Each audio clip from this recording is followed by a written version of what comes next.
Hi, everyone. Welcome back to the Lights Too Bright episode. Today, I have a friend who I've known for the past 3 years, and we've become buddies mainly because we work within the same group. We're both part of the Hakeem group, and he's someone who has always been really friendly and helpful, and, will take a call if I need it. So, without further ado, I would like to introduce you to Mr. Amit Sharma. Hi, Amit. How are you? How doing, Doc? You okay? Thank you for the Yeah, I'm all kind right, man. words. Although It's I true, think you're a dude. bit too kind. It's Right. I'm I don't know how usually you treat anyone else. well, I'm usually messaging you about stuff. To be fair, so Give and take, right? Give and take. We both have our areas of interest, areas of expertise, and if we can't share amongst our friends, then who can we share it with? It, yeah, totally agree with that. I think that resonates with our personal values and also kind of the values within, as you mentioned, the group that we're in, which is the King groups, suppose, which has brought people like me and you together. Really, the like-mindedness that we share and the values that we share. So I've brought up HG. What do you do now? I mean, what's your current role for the people who don't know you, who are listening and watching? Yeah, sure. So I've got two groups of practices within HG. So both have got 5 practices within each group. So altogether, I've got 10 practices. So I am an IP optometrist as well. Don't practice as much, probably a couple of times a week, and that's probably because of my role looking after so many practices. I'm enjoying more the business development side of things, so looking at how to keep growing the business for my established group, which is Davis Optometrists, for the group that we just bought into, so that's DW Roberts, which are based around Milton Keynes. That's kind of just steadying the ship, and then looking at introducing change and getting the people on the team kind of on board with that change, because everyone responds differently to change, as we all know, and then looking at how we can improve all aspects of the business, really, and that's exciting. And I love the challenge that groups bring, um, and if things work out, which hopefully they will, the results that we get, which is a nice, well-oiled, slick machine where patient care is at the forefront, and because we're focused more on the journey rather than the end process, the the results kind of show themselves. So in terms of have a very well, hopefully a very profitable business as well. Fantastic, and it is important. I think at university sometimes we get caught up in the clinical side of stuff, and then you go into the real world, and it's a bit of a kind of smack in the face about, well, actually, you do have to look at the business element of stuff to pay the bills. If nothing else, just to pay the bills. And sometimes I think some of our newly qualified optometrists, myself included, when I came out, I was really kind of, was not aware of what the real world was like. And we do have to bear that in mind when we want to be clinically elite, but still got to actually pay the bills. So where did it all start? I mean, where are you from? Where did you grow up? Where is home? So I was born in Wolverhampton, the Black Okay. Country. So in 1980. So my parents are both from North India, Punjab. So my mum came to England kind of in her early, well, say teens, but probably early teens or probably before that. My father came in 1978 with the proposition of marrying my mum, but he's the youngest of 7, so he has got kind of sisters within England. It wasn't a total leap of faith into a new country. Kind of, so he kind of sacrificed his education. So he's the first one educated in that side of the family. So he's got a degree in economics. His father sadly passed away a few months before he was due to come. So the kind of the burden of, as it is in kind of typically Asian culture, the kind of supporting the family, his mum and his elder brother, kind of fell upon him because he was kind of the sensible one, and still is. Um, and unfortunately, I didn't get that part from him. Um, yeah, so he came to this country, and then he just kind of got whatever kind of role he could really, and he didn't have a chance to pursue his passion of which was to be a lawyer actually. Because obviously you'd have to have done a conversion within England, and financial constraints, time constraints, etc. didn't allow that to happen. So yeah, that's where he's from. So he kind of ended up in a job, kind of labourer, so in a foundry, and then obviously worked his way up, and so he got shop steward, etc. And then kind of early 80s, we moved to city, well, part of Birmingham called Erdington, and my parents just kind of had a kind of a grocery store, and yeah, we were there till 2005, and then just before I got married, we moved to Sutton Coldfield, which we're living now. Okay. So, I mean, similar story for lots of, particularly people of Indian, South Asian Yeah, families. Story that resonates with me, and I suspect a few of our listeners can understand that. So, how optometry? Why optometry? Did you always want to be an optometrist? Uh, did you have, yeah? Did you always want to be an optometrist? well, again, this is very broad brush statement, but kind of typically within our kind of culture, it's always going to be kind of medicine, kind of engineer, kind of a lawyer. As them kind of they're the kind of the top three roles that I want my son stroke daughter to be. I mean, my strengths were in science, but if I'm honest, kind of I didn't have the mental capacity or the willpower kind of to do medicine. But during my summer work experience placement, so this was kind of when I was in year 10, they used to do it back then. I did I did a stint, I think, at a GP practice. I also managed to get a placement at Specsavers in Birmingham Okay. New Street, when that's where they were positioned before. And honestly, I didn't even bother going to my GP, because my Specsavers stint was going to be for 1 week, and I was going to go to the GP practice the second week. But I didn't even bother going to the GP practice because I just loved what the experience I had at Specsavers, and the optometrist. So this was what, 96 ish, 95, 96. Um, I just loved it. I loved the fact that I got the clinical side ticked, as in the medical side, in terms of looking after someone's eyes, etc.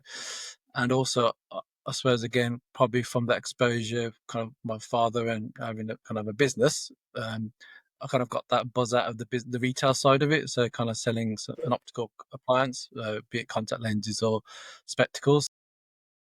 And the kind of the resident optometrists at the time, they were like, "Oh, why do you want to? This is cushy. It's a 9 to 5 job, and like, it's brilliant. The salary is really good, and like, and like, as a young 14, 15-year-old kind of impressionable student, I suppose, they showed pictures of their flash cars and everything, and like, and I remember at that time, I think one of the directors, I think Mike Tyson was fighting someone in New York, and then he literally Yeah. went to New York for that flight, for that boxing match via Concorde.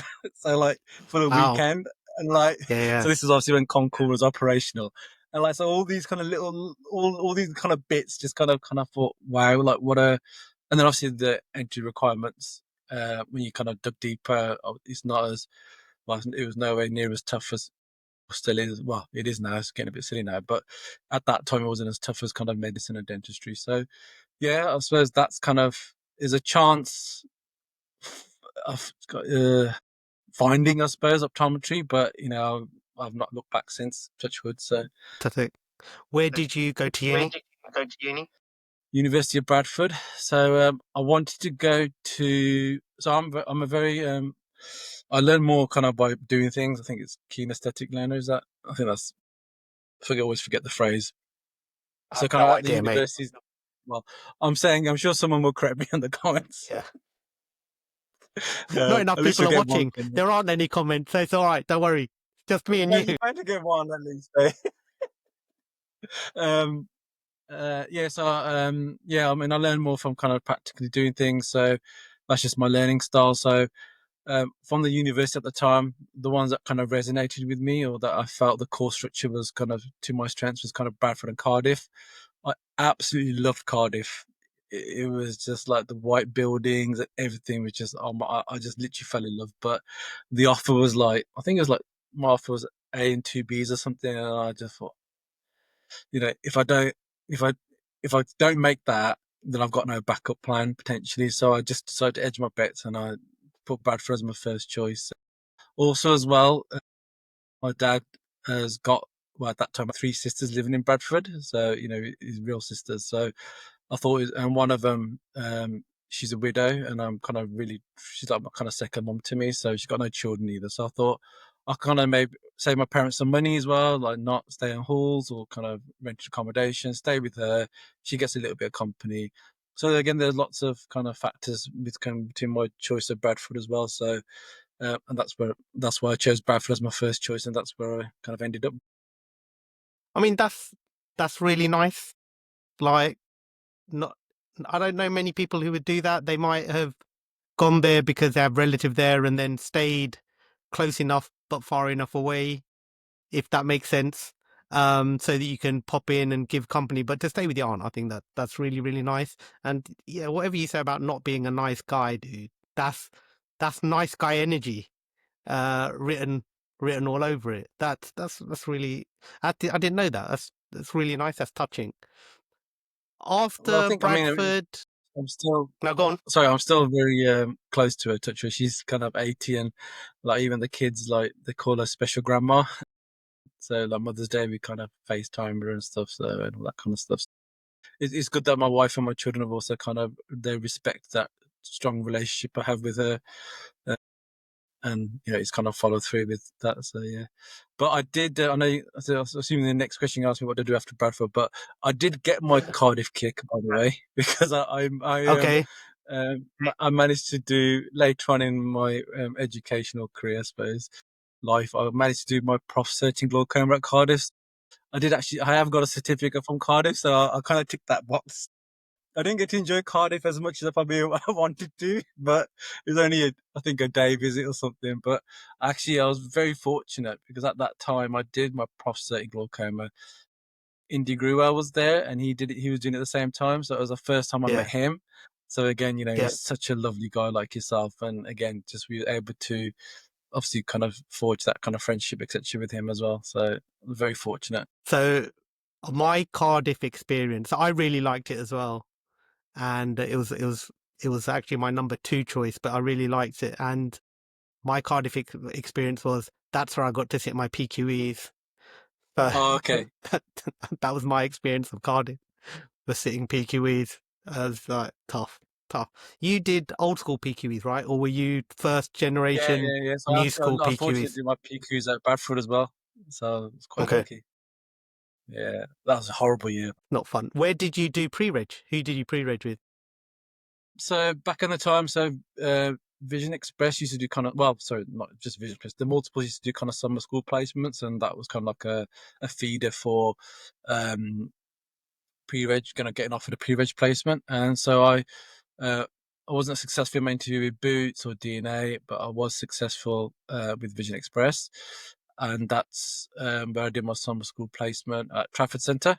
So I used to commute. I was fortunate to have a car, so I used to actually kind of commute every day from Bradford. So whilst I was doing my summer school placement, I stayed with my aunt as well. And actually, in my final year, I did used to do Saturday. Saturday carried on doing kind of Saturday work there as well. So that was good. Um, and then yeah, so I got offered. So that was Trafford Centre's a UK store practice, or store as they call them. And then I did my pre-reg with the joint venture practice, but in back home. So I moved back to Birmingham. So they got two practices in St Colford and one in Spa. So I've got exposure to the more of the business side of things as well. So again, that was Okay. quite nice and exciting. Yeah. And then what happened? How long were you in practice? What did you do after that? What was your next steps? Yeah, so I wanted to kind of really enjoy my time. Well, I enjoyed kind of Manchester as a city, so I wanted to kind of just, I suppose, because I never really kind of um, had uh, never really moved away from home, so to speak, or because I was living with my auntie for years. I think I felt I wanted that kind of short experience. So I'm quite a homely person by nature. So I thought a role came up within kind of Manchester as a for residency within with VE as well. So as soon as I qualified, I went back up there for 18 months or so. So I decided to go for a mobile position because I thought I'd seen like some newly qualified optometrists, they get so stuck in their comfort zone in that same room, and then like if they had to move to another room, even if it's in the same practice, they literally just like think, oh my God, the world's come to the end. Like, how do I use this proctor or this test chart or that split lamp or everything? And I didn't want to um, kind of become like that. I just wanted to be able to be adaptable to kind of any working environment. So that's why I decided to kind of have a mobile position, and it was great because I was actually 3 days at Chester, and then I was 2 days wherever within the region of. So my furthest north practice was uh, Blackpool, and the furthest south, although I never actually worked in that one, was Stoke Hanley.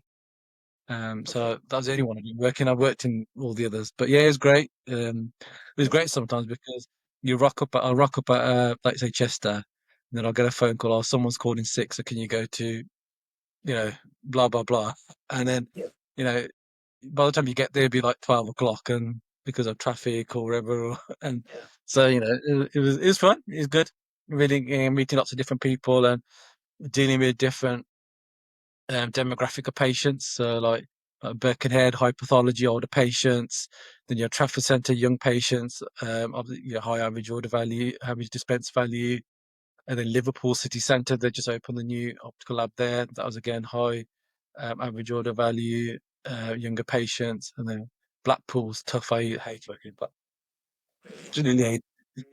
Yeah, I just didn't like it. I think yeah, just the town was nothing against Blackpool people, of course, all the town. It just didn't resonate very well Now, with me. And I now think you're going every to get time I, comments. Now you're going to get I'm gonna get, comments.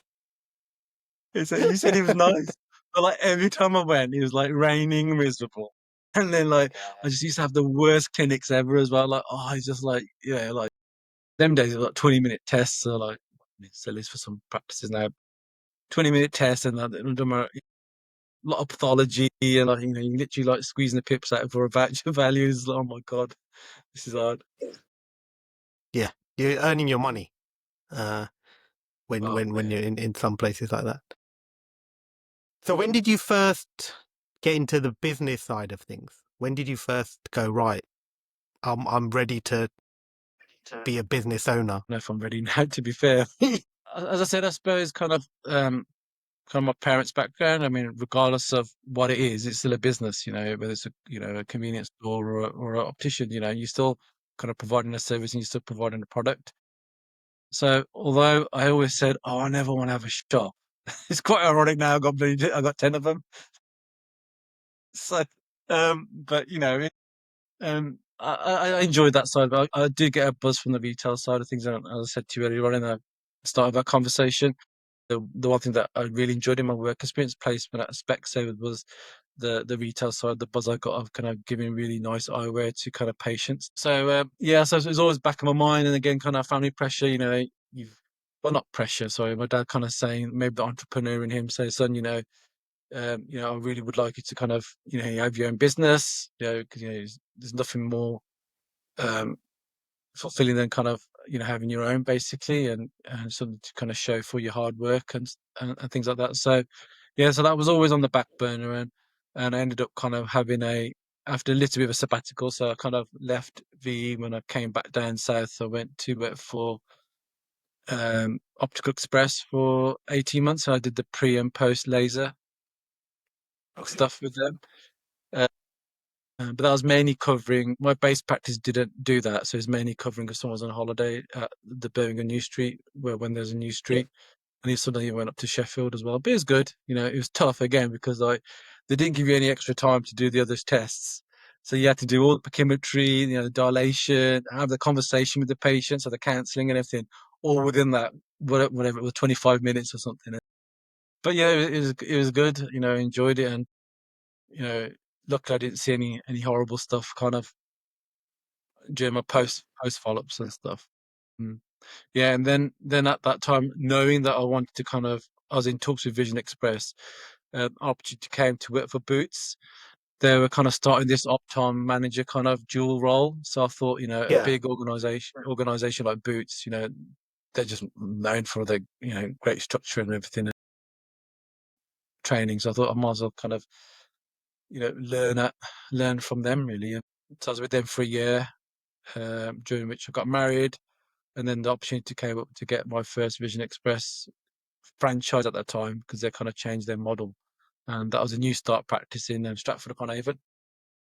Okay. How old were you when you got your franchise? 26. Okay. So, I mean, relatively Yeah, quick, 5-year yeah, period. yeah. Yeah. I mean, I And didn't how want to do long it were by you with? myself. Yeah, I didn't want to do it by myself because I just didn't feel that. I mean, I think it was more the financial pressure. I think because my father was kind enough to kind of support me financially. Okay. That kind of, although he's never said it, and Tuesday he never said it, but I felt that own kind of burden on my shoulders that my father has kind of worked. My mum, both my parents have worked so hard. I want to make sure that I'm able to kind of give their money back, so to speak, and make them hopefully proud. So I think that pressure in itself, and I mean, to be honest, at 26, I cringe when I look back at some of the other decisions, but it's all part of the journey that you make as a leader, or, well, I suppose it's more of a manager then.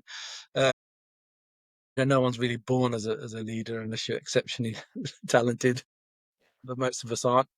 Uh, yeah, so I always wanted to do it with someone. So the initial plan was to do it with my best friend, but he unfortunately went through some personal issues, so he had to pull out, and then I kind of backed out from V because of I didn't want to go alone, and then there was someone who lived in Stratford upon Avon who was non-optics background. He was a business development consultant, so he used to do a lot of kind of the customer service training for Porsche, Yeah. Lexus, etc., BMW, and he was struggling to find an optometrist. And then, like an arranged marriage, I suppose, V said, we've got someone who wants to, um, be Yeah. a partner, but he doesn't want to go alone, and you want an optometrist one and just kind of meet and just have a chat, and we did. We met, had a chat. Our values seemed to be aligned, and he was 10 years older, and he had great aspirations of kind of having multiple practices, and that excited me as well. And yeah, the rest kind of history. Yeah, so we then a year after, well, within 7 months, we had our second franchise, which was all in Hereford, so in Prof Rumley's county, or Yeah. city, I should say. But that was an already existing practice, so it was just us taking over. And then a few years after that, we had our third um, store, which was in Barnstable. But at that point, Vision Express were shifting their focus from joint venture, so back to joint ventures, because they had a few rogue kind of franchisees. So the kind of deal was that if you were to have the third practice, then we had to be all three would have to JV. become joint ventures. Yeah, which was fine. We took the decision to do that, and we did. Yeah.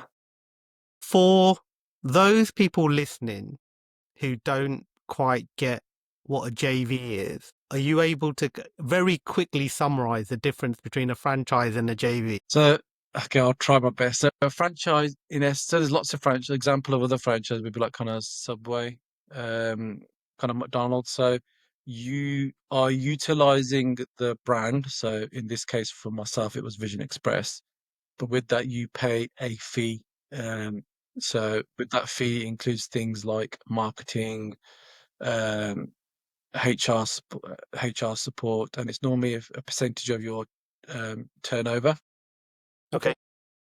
In essence, with the franchise, when I go and rent a property, I'm going as Amit Limited, or wherever, because I'm not going as Vision Express. So that can make landlords nervous because obviously there's no history. Although you're trading as a Vision Express, but still it's still my own entity. So I'm taking all the liability in essence. So I think houses were kind of secured against the loan, etc. as well. So it's a big financial risk, and so you're kind of responsible for everything really with a franchise. So the only thing, as I said, you've got is the brand, which is obviously very powerful. That's why people tend to Yeah. go for that. Yeah. A joint venture is kind of, as the kind of name suggests. Now, there's different versions of joint venture. So the joint venture model at Vision Express was little and Specsavers, I think, is very different to how we're used to care at HG. But in essence, it's a partnership. So you're kind of both in it together, and I suppose you get extra support with that in terms of the back office support. Obviously, there's a fee associated with that as well. But again, the Vision Express model, they have A shares and B shares. So kind of the A shares are the kind of, in essence, I think the purchasing shares, if I remember correctly, and B shares are kind of voting rights. So Vision Express, in this sense, will always have the greater percentage of the voting rights. So that, in essence, if something came up, they'd always have the casting vote. Yeah. And the A shares are just kind of us putting our investment in, I suppose, and us drawing kind of dividends if the business Okay. allows. I think, I hope that makes sense. Yeah, yeah, yeah. I mean, I have my own sort of understanding of it, which is on par with yours. But I'm sitting there Yeah, thinking, I yeah, mean, actually, you know I've what? not done it I don't know. justice, but Yeah, well, I don't know who's listening to this. So if anyone is listening to this, so I thought let me just clarify it protest. because it's not come up before.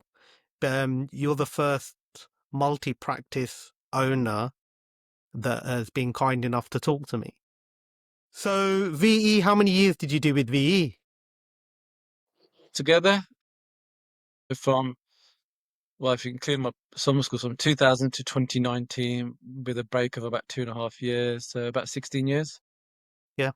Now I know you stepped away from VE, and I don't know why. It's not something that we necessarily have to discuss that. But before you came back in with HG, what did you do then?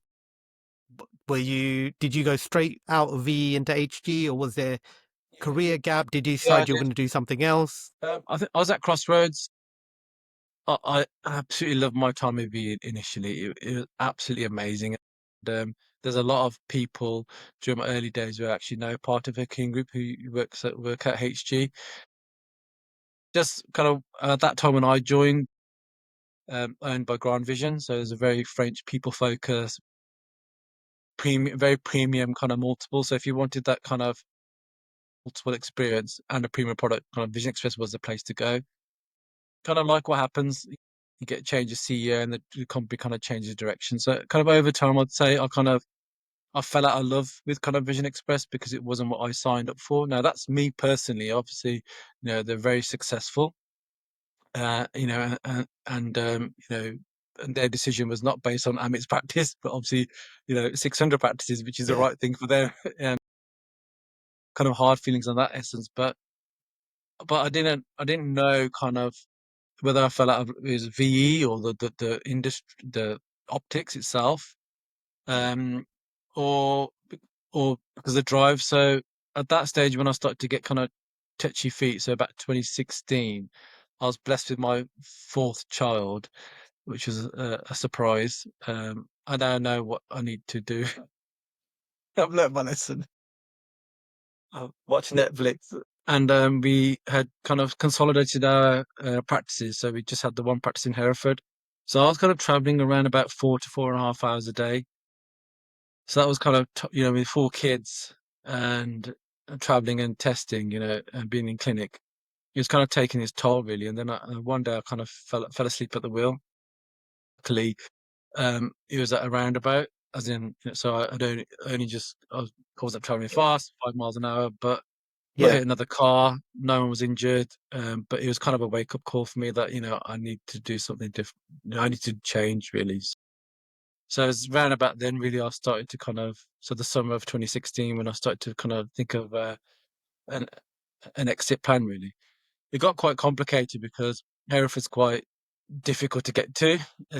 yeah, It kind of is 75 miles away, but because of half of it's kind of motorway and half of it's kind of country road. So as I said, it can take if you're very lucky, you do an hour and 20 minutes, but typically you're not. And as I said, it can take 2.5 hours. So to find someone who wants to kind of buy your business and who can afford to buy it and also be prepared for that travel, it takes, well, like with anything, you're selling your house or whatever, it's the unknown really.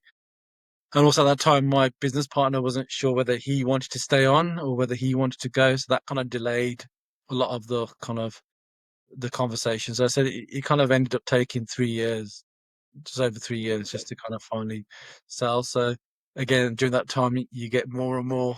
kind of, I suppose, frustrated because, like, I mean, hopefully I think I was fine. And when I was at work, as soon as I crossed that line, it's important that you maintain that level of professionalism with your kind of staff under your care, but also the patients, because, at the end of the day, something mantra I always use is kind of make the effort match the effort. Patients made the effort to come into my practice. You don't know what they've had to do to come in there, get a carer, for the old elderly parent, or find care for the young children or wherever. It's so I've got to make sure that I give them 100% of my time when they come in. So I think hopefully that shows. And I still got my ex-employees, still talk to them still. So I think hopefully I was still a positive character despite my where my head was at in terms of wanting an exit route. So it's that time when I started kind of having a look at what else was available. So I went to 100% Optical and I saw Luke Wren, who's now part of HG. He used to work for Leighton's then. So we just Yeah, started having a chat. He said, "Oh, come, let's have a chat." Then started talking to him. So I kind of paid my deposit for the franchise, and obviously they're kind of more based down south, but they were looking to or they're in talks with a practice near me. So I don't know what practice that was, and so that's why I kind of thought, okay, let's have a chat. Luke left. And then Ryan, kind of my conversation started going with Ryan, and he said, "Oh, that practice kind of fell through." So he said, his passion was kind of grow the hearing part of his business, and because of where I am in the Midlands, it'd be difficult for them to potentially find a practice for me. So he said, he gave me my deposit back. I said, obviously, if something comes up, great. If not, then we'll be in touch. If not, then all the best. And then one kind of Easter Sunday, I was looking through the optician magazine. I never read the optician magazine. I just used to get it for the sake of getting it. But it was fate, I suppose. And there's a picture there with HG, who managed just won the small Sunday Times small best companies. And in that picture was my practice manager from Trafford Centre when I did my summer school placement. So I've never heard of kind of Imran before there, or the Hakeem Group. Luckily, this is the time when you could do a quick Google search and you think, it's very impressive what he's achieved. I had a call from Shaf on that within half an hour, and the rest is history, really. fantastic. That it's a repeated uh, theme that comes up in all of these is people knowing people and relationship building, and because the profession is so small, how someone you meet 2 years ago potentially can have a huge impact on your career and the journey you take further down. The paths you take. So we've literally just cracked 33 minutes, dude. Absolutely flying. It's been great. But the aim of this pod, YouTube, depending on how you're absorbing this content, we're going to try and keep it to about 30 minutes. You've brought us back to where you are now, which is fantastic. Two questions. One, do you miss not being in the consulting room as much as you have done previously? Would be the first question, and not a long answer, just Yeah. If I'm honest, I do dread when it's a consulting day. So I had okay. one on Saturday. Um, but again, when I'm there, I enjoy it because I just love the interactions with people. I mean, something you mentioned a moment ago about relationship building. I would say one of my key strengths is, I think the phrase now has been coined, emotional intelligence. I'm not saying I'm perfect at it, but I think that is one of my key strengths, and using it with a true heart. It's not through manipulation. So that's the key, because there's lots of books out there that you can misinterpret it, that how to kind of be devious and manipulative. So it's not that way. It's just about, and I think it's simple. Just be honest. Do what you say you're gonna do, and just be nice to people. It's three really basic, I feel, traits, really. I mean, it's not rocket science, and then you can go, if you want to really deep dive into kind of the specifics of emotional intelligence, or whatever, then you can do. But I think them the key three traits have stood me good so far in my life, and I never really want to lose them, and I would say they're kind of my non-negotiables, and I think that's important for me. and that's why I enjoy kind of when I'm in the customer room. I enjoy it because I enjoy talking to people because everyone's got a different story to tell, but I can only get that story out of them if I talk to them. What's their hobbies, or, what does they do for a living, blah blah blah blah blah. So so I do enjoy it. And I enjoy the great thing about being part of the independent sector is we're not just refractionists, and there's nothing wrong with just being that if that's what you enjoy. So I'm not knocking those in our profession who just enjoy that, because that's what makes them tick. One thing that excites me about our sector is in the independent sector that in essence the world is our oyster, and we've got things like, we've just bought in IPL in our group of practices. We've got sports vision. We've just invested in the dry macular degeneration treatment as well, the Veleda. So there's lots of things, lots of strings to the bow that I've been able to add clinically since I've been part of, the independent sector. And the great thing is being part of HG is that we're very fortunate that we've got industry leading clinicians like yourself, who are kind enough to give their time and help kind of us on our path. So, I've spoken to you about IP, I've spoken to you about IPL as well. So there's many things that, you've been kind enough to share your time. And there's many like kind of you within our group. And I think it goes back to what we talked about before, really. I suppose it's just the values, our personal values resonate with Imran's values, and that's why we're kind of partners with him. Yeah, I agree with all of that. I think Okay. that's pretty good. I'm gonna give you one last question, then we're gonna go because well, I think we're gonna crack 40 minutes, mate. This is gonna be the longest one. I mean, you've given some really nice insight, and there's some really nice little pearls in there within the talk. But if you were to pick one piece of advice that you would give someone, either professionally, personally, just kind of a nice piece of advice that has helped you or that maybe would help them, what would that be? Something my father says: do good and forget. So I suppose in everything that you do it with a true heart, and then eventually good stuff will happen. Eventually, if you believe in well, we're both kind of spiritual care, um, um, but I mean, I don't think you have to be spiritual just to believe that. I think, you know, that's what I'll say. And, my journey with Vision Express was tough in terms of financially, it was very tough. So them 16 years, extremely tough. And, but it that journey would not I wouldn't be able to appreciate what I've got now, and those kind of learnings that I had, I would not be able to enjoy what I've got now and grow further and help.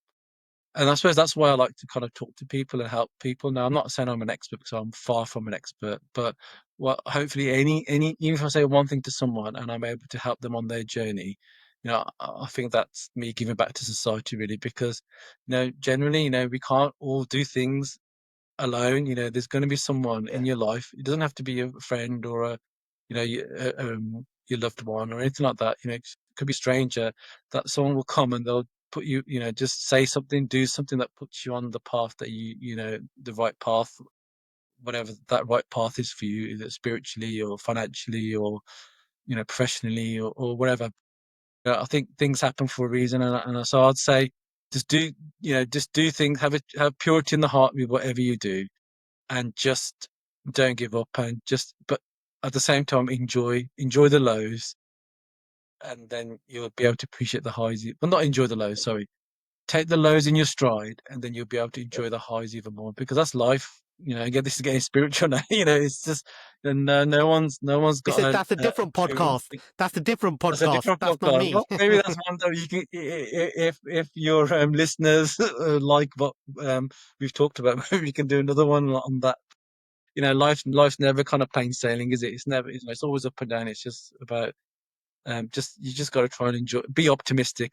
I mean, that's the one thing I used to say. One of my non-negotiable would be positive, but actually that's the wrong word. Following the HG retreat last year, optimism is a better word, because optimism means that despite when things are tough, you realize that hopefully things will get better, and the sun will always rise.